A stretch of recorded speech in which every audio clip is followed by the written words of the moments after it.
Shalini Bharadwaj. You all are watching ITV Networks Medically Speaking. India is again facing COVID-19 crisis, and today we have with us on our panel to discuss about COVID surge, Dr. Rakesh Mitra, who is the director of CSIR CCMB.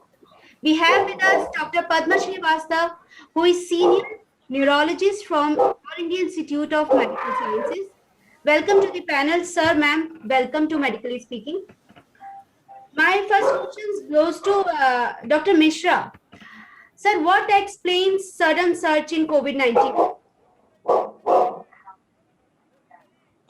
See, the most understandable reason is that lots of COVID infected people are around a small number 2-3 months back, and things were in control.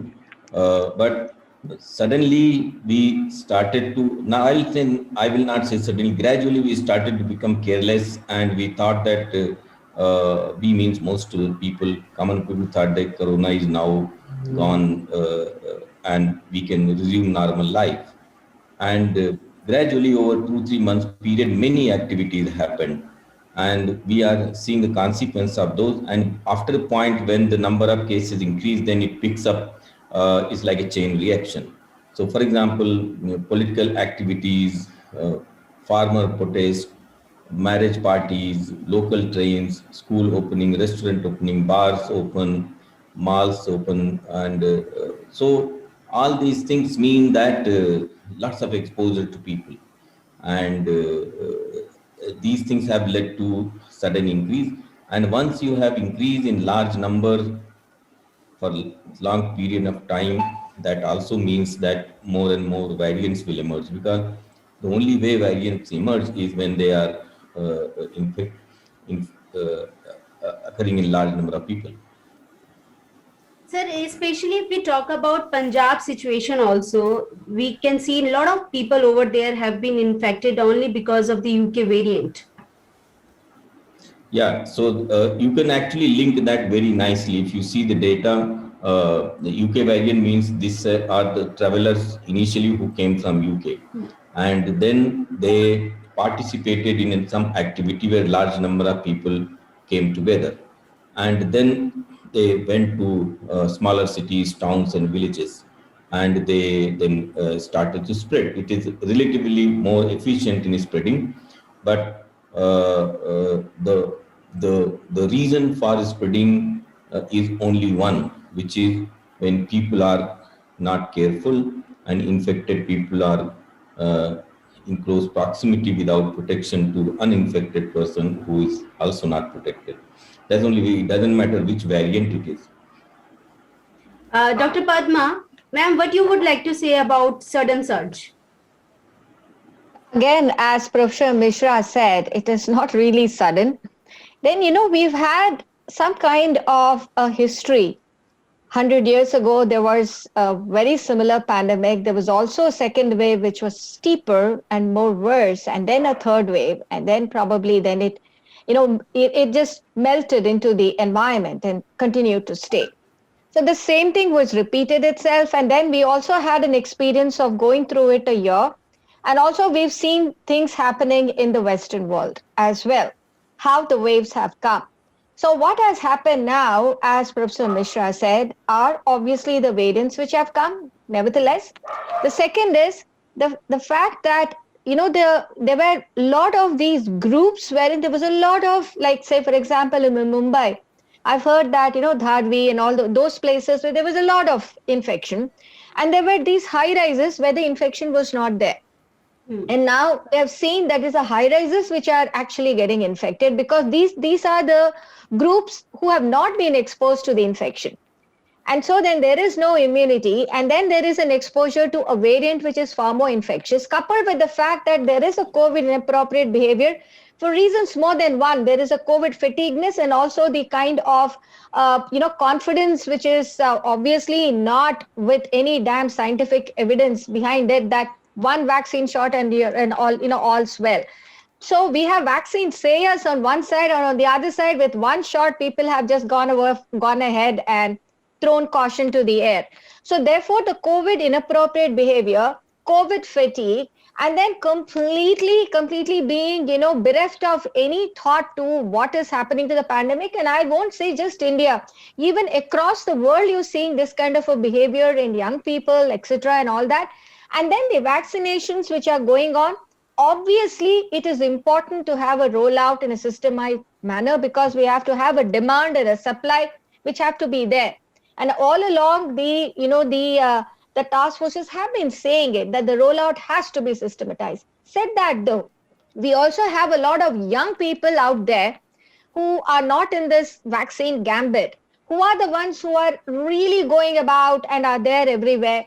So probably now, since more vaccines are coming, the drive need to now include everybody who are there, along, so that probably, and I'm sure most countries are waking up to that as well. And again, juggling with this demand and supply, so that the most important or the most relevant do get vaccinated. So I think it is the behavior known that historically we are going to hit waves and waves again. And when we were in the trough, we probably, should not get, sleeping. And I don't know, I'm not an expert, so I'm not going to comment on that. Number 3 is that the vaccination should now complete everybody who is going to be relevant to us, irrespective of, whether it was less than 45 or more than 45. And of course, the fact that, once vaccinated also you need to, because we're going on repeating the same thing over and over again, Shalini, but somewhere it is not hitting the spot, because even when they're opening up, people are not, coming to take those vaccines. And people want to get vaccinated, but they are, in lines which are probably they're not in a system where they would want to get vaccinated. So lots of, it's difficult task, I'm sure, for any admin to deal with this. And as a citizen, it is our responsibility to contribute to this mess, to becomes less messier. We all have contributed, I think, to these waves. Of course, ma'am. We have with us Dr. S.K. Sareen, who is a director of ILBS. Sir, the situation in India worsens. What are the steps now we all should take? First, we have to accept that we have a difficult situation, and we are actually having more infections now than we anticipated, and this is likely to go and overshoot probably the last year's numbers. So first, we have to accept that we are down in the dumps, we are in trouble.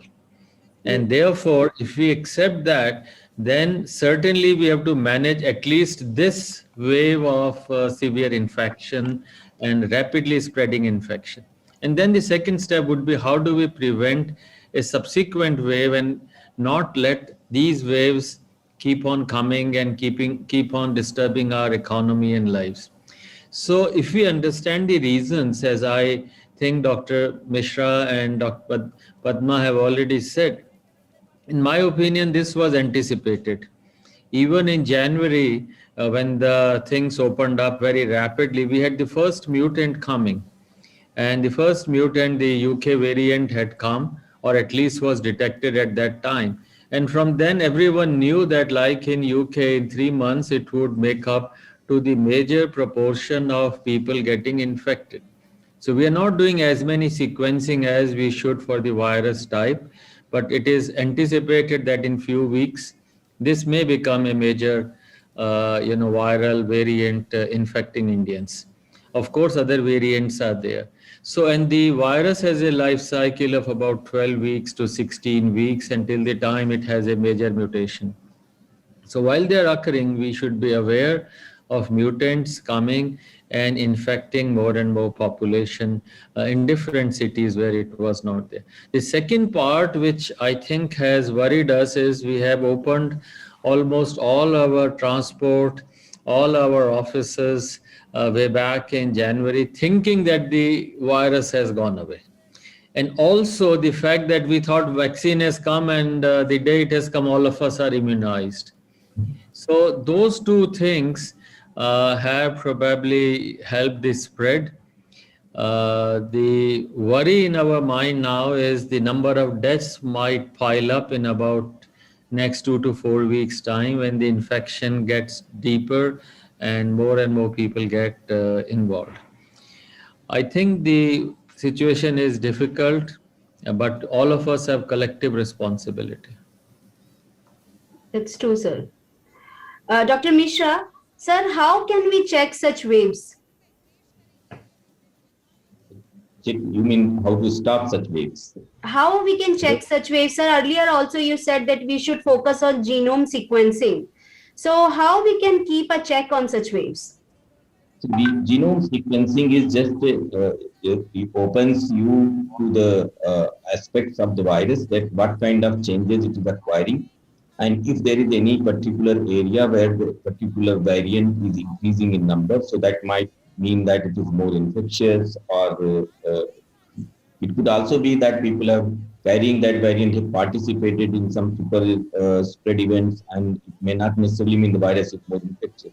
Remember, virus being little more infectious, less infectious is all right, but it is people who are taking it from one to other. No matter how infectious the virus is, if we are protected with mask properly and do social distancing, virus can do nothing to us.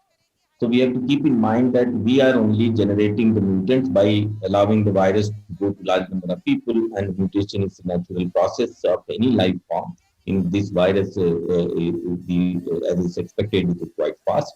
So what it does is the genome sequencing keeps us aware of a particular variant is emerging and spreading faster. So it is very important that we check it there, which means put more restrictions, more controls, traffic restriction, whatever is required, so that it doesn't spread all over the place. The other way of utility of the variant is like UK variant. So we can by sequencing not only the signature of the UK variant, but other mutations that are associated with this. We can tell with the timeline how it has come, where all it has spread, and how it has gone to rest of Punjab. So this tells us the history of the infection. We can make a family tree of how it originated. So it allows us to understand how the process is happening. And then genome sequencing is also very important if we see more people dying or more severe infection. So we can check and see that, okay, there's a variant which is causing this kind of problem. And so therefore we can take measure. So genome sequencing is a valuable information which gives us some hints at what might be happening. But the control of this is, even if we didn't know what variant it is, if we all took extreme care and behaved in a COVID appropriate manner, we would not be in this kind of situation. Dr. Padma, ma'am, do you think a lockdown is one of the useful option which we have as of now? So the lockdown, in its definition, may not be the kind of a lockdown which came in the early part of, the March 24th, in fact, to be exact, last year, because that was actually essential for us to get preparedness, because at that time we didn't have a single PPE, we didn't have nothing at all, no infrastructure. That kind of a thing I don't think we need right now, because the preparedness is there. But however, the movement of, as Professor Mishra said, the movement, as Professor Sareen also said, people's movement across the geographical areas, as well as their own movement in the sense, even in cities itself, going and doing things which probably prioritize those kind of a movements. You can't say, oh, I'm fatigued out, let me go to a restaurant and have fun. We've actually seen people going down, educated, highly aware people going for vacations and going and traveling. So that kind of a situation probably will need a lockdown. So we've actually seen now the night curfews are predominantly, they're not restricting emergencies, but they would certainly restrict cinemas and malls and shopping sprees and restaurants. So again, you're prioritizing what is not relevant for day-to-day living. At the same time, you need to balance out the economy. And I think basically, it's very easy for me to come and, give sermons as to, oh, this has to be done. But I guess the administrations will need to balance out so many things. in the short run, in the long run, in such a situation, I believe short lockdowns, yes, and maybe, in a lockdown which pertains to certain aspects, not a complete 24/7 kind of a lockdown we've had before. I don't think that's going to answer the problem right now. But yes, the restrictions or sealing of certain borders and sealing of certain travel, and also certain aspects in day-to-day living which can be clamped down, those lockdowns probably would be required for a short interval, at least for the next 4 weeks, because this is really going to hit us. I mean, this is hitting us. Yeah. Dr. Sarin, what you would like to suggest, sir? Well, it's like a seatbelt phenomena. As you sit in a car and you take a seatbelt on you, you feel you are safe and you can drive faster. And then you have more accidents rather than less. So this is the same phenomena. The people, once they had possibility of getting a vaccine, they let go. The same thing also happens with lockdown. So once you finish a period of 2 weeks or 4 weeks of lockdown, you feel, oh, now the virus is gone. Now I'm okay. So they do double or triple activities of what they were doing earlier. So lockdown sometimes is not a very positive way of managing. It is, yes, as Dr. Padma says, preparedness for getting things in order. Hospitals, ICU beds, drugs and protocols and healthcare workers.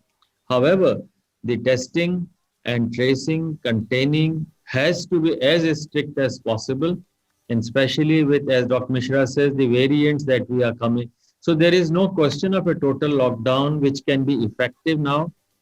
We have elections, we have Kumbh, we have all those big events where mass gatherings are occurring. You just cannot, live abnormally in a country as large as India. So let us accept that lockdown will have two kinds of preparedness. One is testing, tracing, and containment by the government, but lockdown has to be self-imposed. You have to see that you actually lock yourself down compared to others for transmission of the virus, because our salvation cannot be alone. Salvation will be together. If one dies, the other also can die. Therefore, we have to be sure that this is not done. And the virus is like, is like a villain. It will go away and then show again, go away and show again. So this has to continue and we have to survive. Now, coming to the 2 or 3 important parts about vaccination, we need to understand. Vaccination, we should have done maybe a little more faster. Going in hindsight, we could have probably, we have just done 7% of our population, which is much less. And I think at least the areas where the virus is spreading fast, like Maharashtra or maybe Karnataka or Delhi or wherever, I think age bar should be removed and everyone as fast as possible. Mass vaccination is required as of now, sir. Mass vaccination is required. But in the history of medicine, there has never been an occasion when the whole world has to be vaccinated, and that too fast enough. So there are challenges of getting the vaccine available, challenges of side effects, challenges of having people to vaccinate, and most importantly, people to accept the vaccine. All these are challenges. Having said that, through you, through the media, it is very important for us to communicate. All of us would like to communicate today. There are 2 types of vaccines available. One is your mask. Second is the available vaccine. And we have to employ both of them.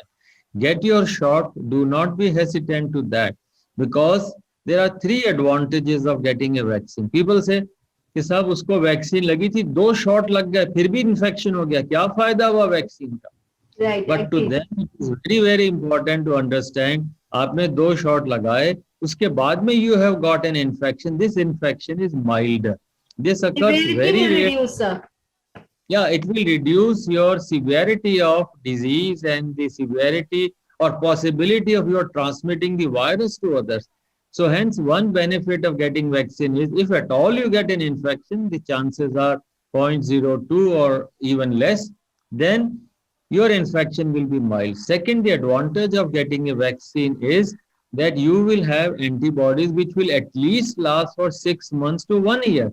So you can probably have a kind of a vaccine certificate, but 4 weeks after the second dose. But that does not make you leave all the COVID appropriate behavior. And the third advantage of vaccine possibly is that once you have a vaccine, you can become and work like a frontline worker. No doctor, nurse, healthcare worker should work if they have not received both doses of vaccines. In fact, if there is a possibility, there is a support, we should test the immunization, because vaccination is not equal to immunization. Immunization means you have good level, high level of protective antibodies. We haven't come to that, but in future we will need protective levels of antibodies to be determined. If there is a need, we need to give a booster dose for these people. This virus is going to stay. It's not going to go away. Maybe 2022, we have to see this virus and we have to live through mechanisms of containing it. Therefore, I'm telling you in little detail, vaccine has advantages. Take what you have today. Don't think this vaccine versus that vaccine. And if we are overcautious, this vaccine may have side effects. We may lose more lives. We may lose our life if we have been so cautious. So take whichever vaccine it is. They are safe. Millions have taken it. And healthcare workers, frontline workers, whoever has not taken, my urge is they must first take it up. The sick patients must take it up. And if vaccine is available and there is a possibility, we should vaccinate everybody as fast as possible above the age of 18 years. That is very important, sir. Sir, Dr. Mishra, what message, sir, you would like to give? I completely agree with Dr. Sareen and Dr. Padma that lockdown is not an answer. In fact, lockdown means we have failed. You can't keeping and the misery that people have gone through, that was heartbreaking. We can't be. It looked like we are a primitive society. People are running around, and that's not acceptable, and that should not happen. That time, lockdown was necessary because we needed to be prepared and so on. Now we are more than a year into this. I will say, like Dr. Sareen said, we have two vaccines. So first one is your mask. Like we come out of our house with our cap on, with our chashma, with shirt, pant, like that, mask should be part of our culture. Anybody not wearing the mask in the community should be looked down upon, should be politely told that you are antisocial. In fact, and that is true also, because that means you are encouraging the virus to go through you to somebody else, or if you already have got the spreading. So this is really antisocial if somebody is not wearing mask and properly wearing mask. It's not hanging on your chin. It's not your beard that you need to protect. You need to protect to the mouth and nose, which is what I mean, if people can manage the mobile phone, smartphone, which is I find quite challenging to use all this WhatsApp. Mask wearing is not that kind of, it just shows arrogance or stupidity, I will say, that hanging a mask is enough. So if we do that, and now we have, compared to last year, now we have vaccine, which everybody should take. And as we are, all of us are convinced that as fast as we can, because that's the key thing, fast and large number. If we don't do fast enough, we don't do large number, that means virus still has its field and it will come back to haunt us again in different avatar. So it has to become part of our culture in 6 months at least, that everybody wears vaccine and we avoid unnecessary gatherings is very, very important. It's looking at the rallies and kumbh and I mean something which is really avoidable. What phase we have got to say to others that you wear mask, but there are thousands and thousands of people without mask and in full view of the people. So we have to be a little more strict. Maybe lockdown should be on the rallies and the religious activities so that people can carry on with the normal life. It is a matter of few months. We can then be, if we don't do this, then we are going to stretch already tired our healthcare system. Although we have more facilities, but people are the same. We have not double, tripled our healthcare worker strength. So how long we expect them to work day in and day out in these kind of conditions? So what I'm trying to say is that if we keep going like this, the surge keeps going like this, there will be a crowd in the hospital and we lose lots of life if we continue this way, which can be saved if we vaccinate large number and attack the virus by not letting it spread. And which is quality by of not- healthcare will also get affected, sir. Yeah, of course, it will. And many things that we don't realize, even that so many other patients, they don't get admission who are need to be attended for something. A lot of other vaccinations have to happen. All these things take heavy toll. So we have to minimize all that. We should be very, very strict. And tools we have, I mean, 6 months back, even I didn't believe that there would be a vaccine. But now it's something like amazing that so much of scientists have worked, the industry have worked, and our regulatory bodies have done fantastic to make vaccine available for us. Now we should use it.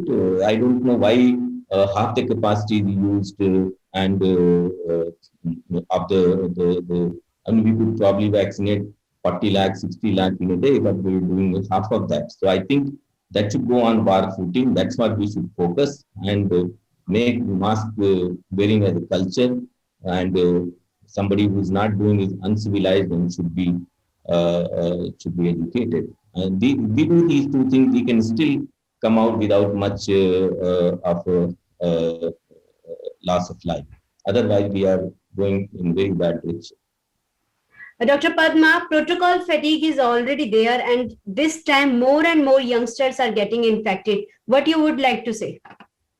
So therefore, the same thing that we would reiterate. One is that we have one weapon with us, which is vaccine.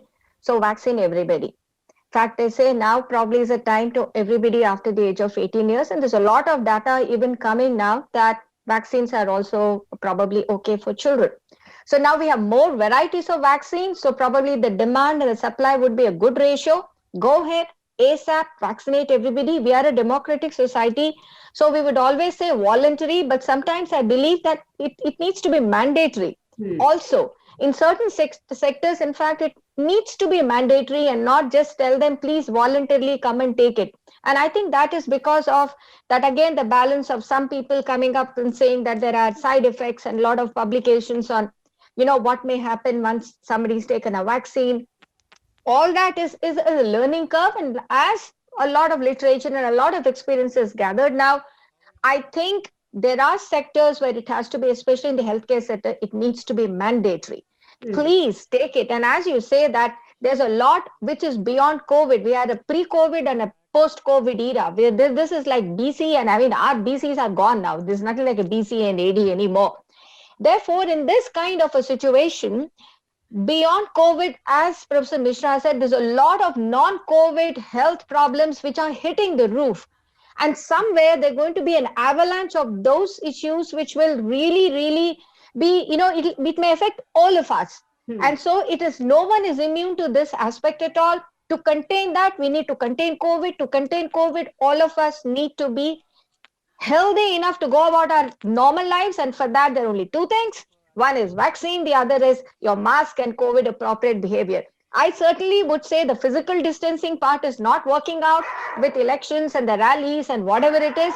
So that is a practical aspect of it, but you can still wear your mask when you go out and leave out all non-prioritized issues in one's life. It is not just you, me, or everybody. It is actually a society which is there.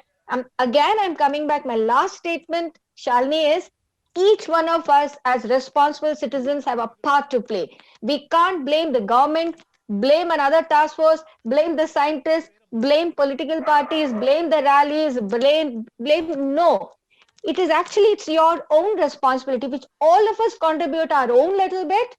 We can win this war.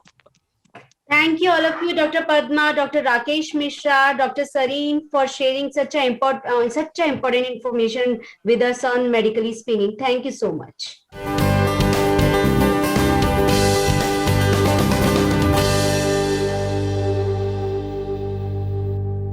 For more such videos, subscribe to the NewsX YouTube channel, hit the bell icon.